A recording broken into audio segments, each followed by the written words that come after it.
Oh, lovely. Thank you so much. Thanks a lot. Thanks a lot. That is very, very sweet of you. Vishnuvardhan sir ಅವರ ಹಾಡುಗಳನ್ನ ಸಂಭ್ರಮಿಸ್ತಾ S P V sir ಒಂದು ಮಾತು ಹೇಳ್ತಾ ಇದ್ರು. ಅವ್ರು ಪ್ರತಿ ಸಲ ಯಾವುದೇ ವೇದಿಕೆಯಲ್ಲಿ ಹಾಡಬೇಕಾದ್ರೆ ನನಗೆ ಮರು ಜನ್ಮ ಅಂತ ಒಂದಿದ್ರೆ ಅದು ಕರ್ನಾಟಕದಲ್ಲೇ ಇರಬೇಕು. Once in a life time ಒಂದು ಗಂಧರ್ವ ಈ ಮಾತು ಹೇಳಬೇಕು. ಅದು ನಮ್ಮ ನಾಡಿಗೆ ಅವರು ತೋರಿಸುವಂತಹ ಪ್ರೀತಿ, ಕೃತಜ್ಞತೆ. ಅದಕ್ಕೆ ಈ ಹಾಡನ್ನು ಪ್ರತಿ ಸಲನೂ ಹಾಡಿ ಅದನ್ನು ಹೇಳ್ತಿದ್ರು. ದೇವರ ಗುಡಿ ಚಿತ್ರದಿಂದ ಮಾಮರವೆಲ್ಲೋ ಕೋಗಿಲೆ ಎಲ್ಲೋ ಹಾಡು. ಇದು ಮಾಮರ, ಅವರು ಕೋಗಿಲೆ, ಏನೀ ಸ್ನೇಹ ಸಂಬಂಧ ಅಂತ. ಮಾಮರವೆಲ್ಲೋ ಕೋಗಿಲೆ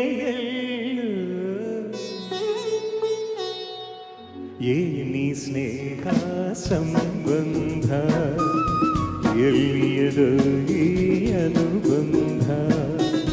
ಮಾಮರವೆಲ್ಲೋ ಕೋಗಿಲೆಯಲ್ಲೋ, ಮಾಮರವೆಲ್ಲೋ ಕೋಗಿಲೆಯಲ್ಲೋ, ಏನೀ ಸ್ನೇಹ ಸಂಬಂಧ.